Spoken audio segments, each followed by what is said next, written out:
اعوذ باللہ من الشیطان الرجیم بسم اللہ الرحمن الرحیم رب اشرح لی صدری ویسر لی امری واحلل عقدۃ من لسانی یفقہوا قولی۔ حسن رمضان کی اس ٹرانسمیشن حسن سحر کے ایک منفرد اور خصوصی سیگمنٹ قصص الانبیاء میں تمام ناظرین کو، تمام سامعین کو ایک مرتبہ پھر خوش آمدید کہتا ہوں۔ کل ہماری گفتگو کا متن حضرت آدم علیہ السلام کو جنت سے نکالا گیا اور اس کے بعد حضرت آدم علیہ السلام اور حضرت جبرائیل علیہ السلام کے درمیان جو مکالمہ پیش آیا اس پر کی گئی، اور آج وہیں سے اپنا سلسلہ آگے جوڑنے کی کوشش کریں گے۔ حضرت آدم علیہ السلام کو جب جنت سے نکال دیا گیا، کیونکہ حضرت آدم علیہ السلام نے شیطان اور ابلیس اس کے فریب میں آ گئے تھے۔ حضرت آدم علیہ السلام شیطان کے فریب میں آ چکے تھے، شیطان کے بہکاوے میں آ چکے تھے، اور اس درخت کے قریب چلے گئے تھے جس درخت کے قریب جانے سے حضرت آدم علیہ السلام کو منع فرمایا گیا تھا۔ حضرت آدم علیہ السلام کو شیطان ابلیس دھوکہ دے چکا تھا اور حضرت آدم علیہ السلام کو زمین پر بھیج دیا گیا۔ اب اس سرزمین پر جس مقام پر بھیجا گیا حضرت آدم علیہ السلام اور حضرت حوا علیہ السلام کو، اس مقام کو سرزمین مکہ کہا جاتا ہے۔ اور مکہ کے جس مقام پر بھیجا گیا، اس مقام کو، اس پہاڑ کو، اس چوٹی کو صفا اور مروہ کی چوٹی کہا جاتا ہے۔ اب کل آپ کی خدمت میں تفصیلاً عرض کیا کہ صفا کو صفا کیوں کہا جاتا ہے، مروہ کو مروہ کیوں کہا جاتا ہے۔ آج مختصراً بیان کرتا چلوں کہ صفا کو صفا اس وجہ سے کہا جاتا ہے کیونکہ حضرت آدم صفی اللہ تھے۔ حضرت آدم علیہ السلام کو اس سرزمین پر، اس دنیا پر خدا کے خاص بندوں میں سے بھیجا جا رہا تھا، اور خدا جو ہے ان کو اپنا صفی بنا کر بھیج رہا تھا۔ تو جب صفی اللہ کو اس چوٹی پر نازل کیا گیا تو اس چوٹی کا نام صفا پڑ گیا۔ اور مروہ چونکہ عورت سے نکلا ہے، اور حضرت حوا علیہ السلام عورتوں میں سے ہیں، عورت ہیں، تو جب کسی عورت کو نازل کیا گیا، کسی عورت کو اس چوٹی پر اتارا گیا تو اس چوٹی کا نام مروہ پڑ گیا۔ اب حضرت آدم علیہ السلام کو دنیا میں بھیجا جا چکا ہے، سرزمین مکہ پہ اتارا جا چکا ہے، صفا اور مروہ کے مقام پر بھیجا جا چکا ہے۔ اب حضرت جبرائیل علیہ السلام نازل ہوتے ہیں اور ایک مکالمہ حضرت آدم علیہ السلام کے ساتھ ہوتا ہے، حضرت جبرائیل علیہ السلام کا۔ اب وہ مکالمہ انتہائی دلچسپ ہے، اور اس مکالمے کے اندر حضرت جبرائیل علیہ السلام در حقیقت حضرت آدم علیہ السلام کو یہ احساس دلا رہے ہیں کہ تم جس کے دھوکے میں آ گئے وہ تمہارا کھلا دشمن ہے، وہ ابلیس ہے۔ اور کچھ اس طریقے سے حضرت آدم علیہ السلام سے کلام کرتے ہیں کہ اے آدم علیہ السلام، کیا اللہ تعالیٰ نے تمہیں اپنے دست قدرت سے پیدا نہیں کیا تھا؟ کیا اس خدا نے، کیا اللہ تعالیٰ نے جو تمہارا خالق ہے، جس نے تمہیں خلق کیا ہے، اس نے تمہیں اپنے دست قدرت سے خلق نہیں کیا تھا؟ آگے فرماتے ہیں حضرت جبرائیل علیہ السلام کہ کیا اس نے تمہیں خلق کرنے کے بعد تمہارے اندر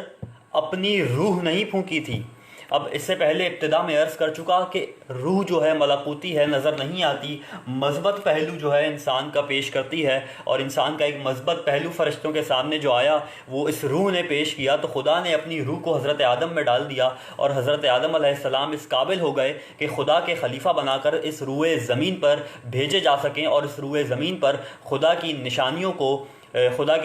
کو اس عالم انسانیت میں پہچنوا سکیں، اور عالم انسانیت کو یہ بتلا سکیں کہ خدا کی نعمتیں تمہارے لیے ہیں۔ حضرت جبرائیل علیہ السلام آگے فرماتے ہیں کیا فرشتوں نے تمہیں سجدہ نہیں کیا؟ یا اگر اس کو یوں کہا جائے کہ کیا خدا نے فرشتوں کو نہیں کہا کہ تمہیں سجدہ کرے؟ تو حضرت آدم علیہ السلام اس جملے کے بعد حضرت جبرائیل علیہ السلام کے اس فرمان کے بعد پشیمان ہو گئے، شرمندہ ہو گئے، اور فرمانے لگے حضرت جبرائیل علیہ السلام سے کہ ہاں، خدا نے مجھے اپنی دست قدرت سے پیدا کیا، خدا نے میرے اندر اپنی روح پھونکی، خدا نے مجھے فرشتوں سے سجدہ کروایا۔ اور آگے حضرت آدم علیہ السلام کہتے ہیں کہ اے جبریل، ابلیس نے قسم کھائی تھی کہ وہ میرا خیر خواہ ہے، اور آگے ابلیس نے کہا کہ اس درخت سے کچھ کھاؤ، یعنی ابلیس نے اس بات پر آمادہ کر دیا حضرت آدم علیہ السلام کو کہ اس درخت سے کچھ کھا لے۔ حضرت آدم علیہ السلام کے پاس جب ابلیس آتا ہے تو اس طریقے سے فریب دیتا ہے، اس طریقے سے دھوکہ دیتا ہے، اور ابتدا میں نے یہ بات عرض کی کہ شیطان اور ابلیس مختلف شکلوں میں دھوکہ دیتا ہے، مختلف شکلوں سے بہکاتا ہے، کبھی بھی اپنے اصل روپ میں نہیں آتا، ہمیشہ روپ بدل کر جو ہے وہ انسان کو بہکاتا ہے۔ تو حضرت آدم علیہ السلام کو شیطان نے اس طریقے سے بہکایا، اس طریقے سے فریب دیا، اس طریقے سے دھوکہ دیا، اور شیطان ابلیس حضرت آدم علیہ السلام سے فرماتا ہے کہ اے آدم، اس پھل کو کھا لو، خدا نے اس وجہ سے اس پھل کو کھانے سے منع فرمایا ہے کہ اگر تم اس پھل کو کھا لو گے تو گویا تم فرشتوں میں سے ہو جاؤ گے۔ اب کیا کوئی اشرف المخلوقات، جس کو خدا نے اشرف المخلوقات بنایا ہو، جو فرشتوں سے افضل ہو، جو تمام مخلوقات سے افضل ہو، جو تمام موجودات سے افضل ہو، کیا وہ یہ چاہے گا کہ اس کو اس کے مقام و منزلت سے نیچے بھیج دیا جائے؟ تو شیطان فرماتا ہے کہ یہ جھوٹ ہے۔ خدا نے در حقیقت نعوذ باللہ کیونکہ شیطان خدا کا اور خدا کی وحدانیت کا کھلا دشمن ہو گیا تھا، حضرت آدم علیہ السلام کا کھلا دشمن ہو گیا تھا، کیونکہ حضرت آدم علیہ السلام کی وجہ سے اس کو اس کے مقام و منزلت سے گرایا گیا تھا۔ تو اب وہ یہ چاہتا تھا کہ حضرت آدم علیہ السلام کو اس کے مقام و منزلت سے گرا دیا جائے۔ تو شیطان نے، ابلیس نے حضرت آدم علیہ السلام سے کہا کہ یہ فریب ہے، یہ جھوٹ ہے، ایسا کچھ نہیں ہوگا، تم اس درخت سے کچھ کھاؤ۔ کیونکہ حضرت آدم علیہ السلام کو اس وقت مشق دی جا رہی تھی، پریکٹس کروائی جا رہی تھی کہ دنیا میں ابلیس جب بہکائے گا تو کس طریقے سے بہکائے گا اور کن چیزوں سے دور رہنا ہے، کیا چیزیں حلال ہیں، کیا چیزیں حرام ہیں۔ تو حضرت آدم علیہ السلام کو جس وقت پریکٹس کروائی جا رہی تھی، مشق کروائی جا رہی تھی، تو حضرت آدم علیہ السلام کو اس وقت یہ علم نہ تھا کہ ابلیس کس طریقے سے فریب دے رہا ہے، ابلیس کن ہتھ کنڈوں سے حضرت آدم علیہ السلام کو بہکانے کی کوشش کر رہا ہے۔ تو حضرت آدم علیہ السلام آگے حضرت جبرائیل علیہ السلام سے پشیمانی کے عالم میں، شرمندگی کے عالم میں یہ فرماتے ہیں کہ میرے تو تصور اور وہم و گمان میں بھی یہ نہ تھا کہ وہ موجود جسے اللہ تعالیٰ نے وجود بخشا اور خلق فرمایا، وہ خدا کی جھوٹی قسم کھائے گا۔ یہاں پر یہ بات واضح ہو گئی کہ جب ابلیس کو خدا نے خلق فرمایا تو ابلیس اسی رب کے خلاف ہو گیا، اسی خدا کے خلاف ہو گیا کہ جس نے اسے خلق کیا تھا۔ در حقیقت ابلیس نے خدا کی وحدانیت کو پہچاننے سے، خدا کے وجود کو پہچاننے سے انکار کر دیا۔ آگے بڑھتے ہیں اور بات کرتے ہیں حضرت آدم علیہ السلام اور ان کے فرزند کی قربانیوں کے اوپر، جو آج کا ہمارا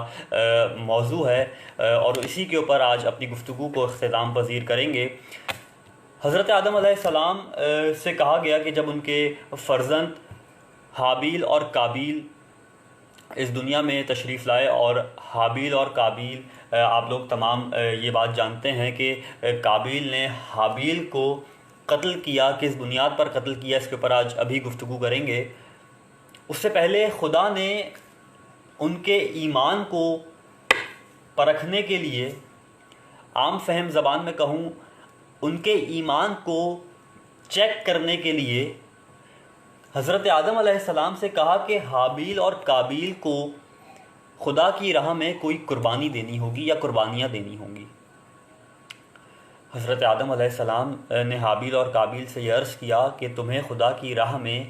اپنے ایمان کو دکھانے کے لیے کون با ایمان ہے اور کس کو اگلا خلیفہ بنایا جائے، کس کو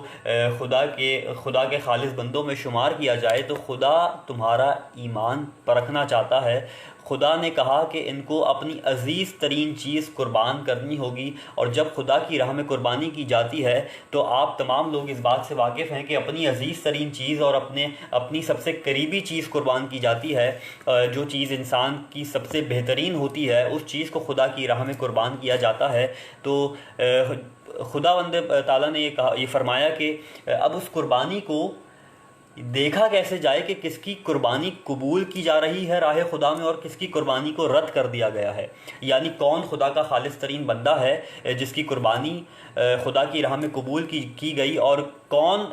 حابیل اور قابیل میں سے کون ایسا ہے کہ جو بے ایمان ہے، جس کی قربانی رد کر دی گئی اور جس کی قربانی اسی کے منہ پر مار دی گئی۔ اس کا ایک فارمولا یہ رکھا گیا، اس کا ایک فارمولا خدا نے یہ رکھا کہ جس کی قربانی قبول کرنی ہوگی خدا آسمانی بجلی گرائے گا،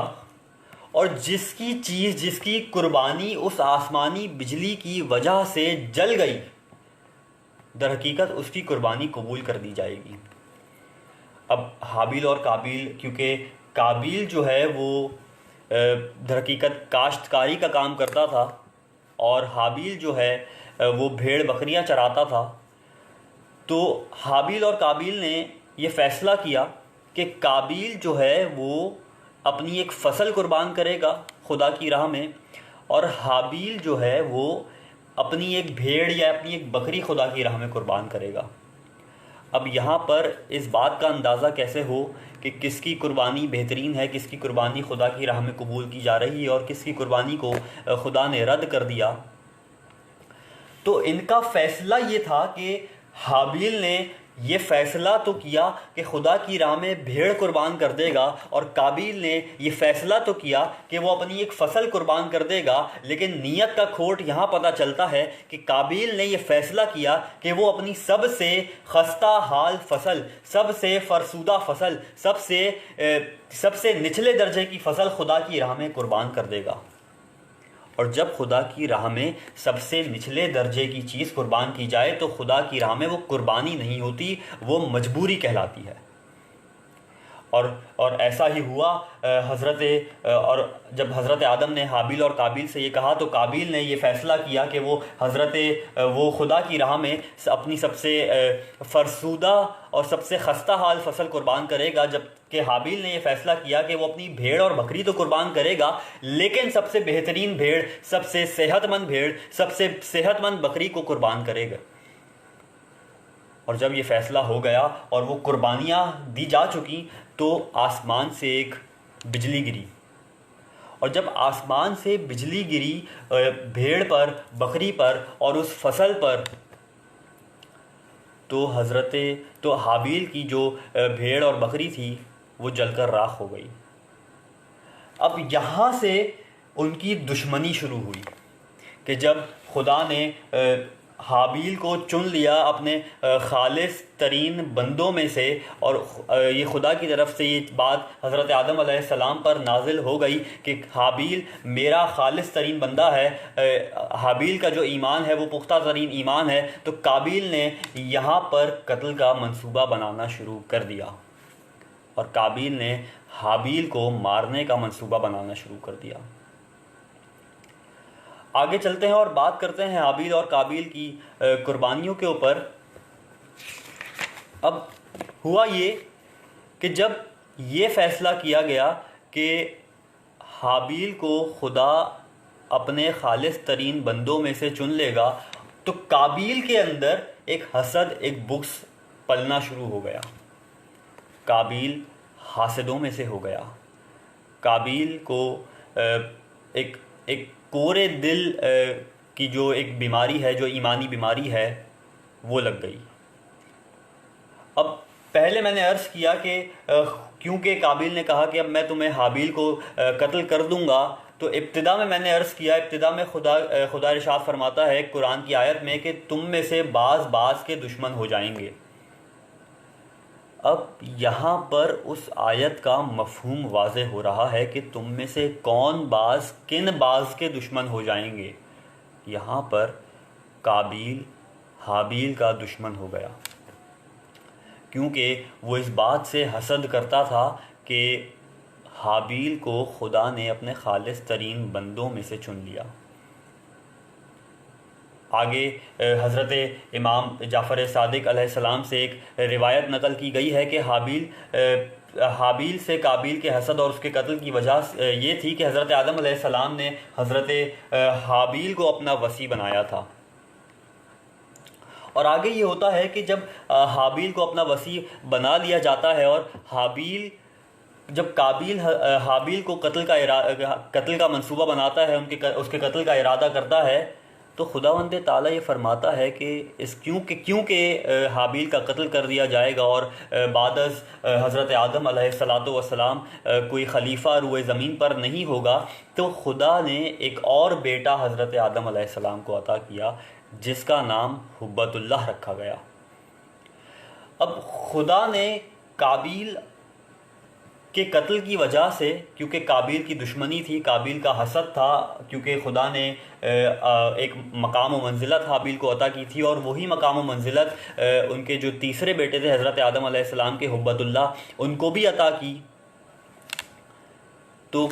کیونکہ قابیل حابیل کا دشمن تھا تو قابیل حبت اللہ کا دشمن بھی نہ ہو جائے، خدا نے حبت اللہ کو مخفی رکھا، یعنی چھپا کر رکھا، راز میں رکھا، اور یہ راز دنیا پر انسانیت پر عیاں نہ ہونے دیا، کیونکہ قابیل کہیں حبت اللہ کا قتل بھی نہ کر دے. لیکن کہیں نہ کہیں سے قابیل کو یہ بات پتہ چل گئی کہ حبت اللہ حضرت آدم علیہ السلام کا ایک تیسرا بیٹا، جس کو خدا نے اس مقام و منزلت پر رکھا ہے اور اپنے خالص ترین بندوں میں سے چن لیا ہے، یہ خبر قابیل کو ہو گئی. اور قابیل نے ایک دھمکانے والے انداز میں، دھمکی آمیز انداز میں حبت اللہ کو ڈرانا شروع کر دیا اور دھمکانا شروع کر دیا کہ میں تمہیں بھی قتل کر دوں گا. اور قابیل نے حبت اللہ حضرت آدم علیہ السلام کے جو تیسرے بیٹے تھے ان کے قتل کا منصوبہ بھی بنانا شروع کر دیا. اب کیونکہ اچھا، یہ جو بات تھی، یہ جو قربانی قبول کرنے والی ایک گفتگو میں نے اس سے پہلے کی، یہ بات حضرت آدم علیہ السلام کو پہلے ہی بتلا دی گئی تھی، اور اس کی وجہ یہ تھی، حضرت آدم علیہ السلام کو اس وجہ سے وہ بات معلوم ہو چلی تھی کیونکہ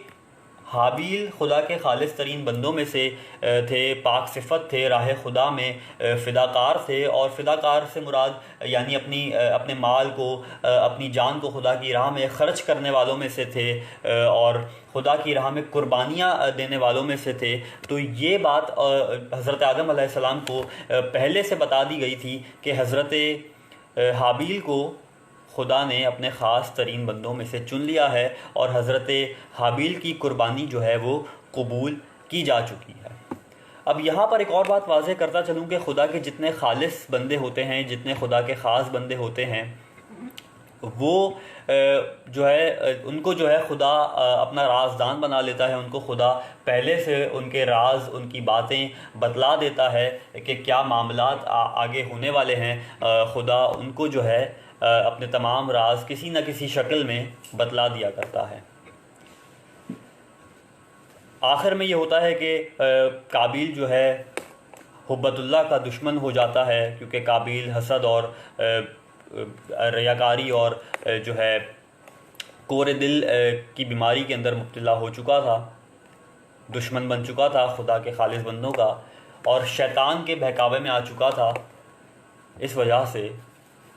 قابیل حبت اللہ کو جو ہے مخفی رکھا گیا، اور قابیل حبت اللہ کا دشمن بن گیا. اور اس کے بعد قابیل نے حبت اللہ کو بھی دھمکیاں دینا شروع کر دیں اور ان کے قتل کے منصوبے بھی بنانا شروع کر دیے. آج کی گفتگو ہماری جو ہے حابیل اور قابیل کی قربانیوں کے اوپر رہی. کل انشاءاللہ قابیل نے کس طریقے سے حابیل کو قتل کرنے کا منصوبہ بنایا اور کس طریقے سے قتل کرتا ہے اور اس کو کیا کیا مشکلات پیش آتی ہیں, کس طریقے سے دفناتا ہے, اور دفنانے کا جو واقعہ ہے وہ بھی انتہائی دلچسپ ہے. انشاءاللہ کل اس پر گفتگو کریں گے. زندگی رہی تو کل ملاقات ہوتی ہے ٹھیک 3:30 بجے حسن رمضان کی ٹرانسمیشن میں. ملتے ہیں کل اسی وقت. اللہ حافظ.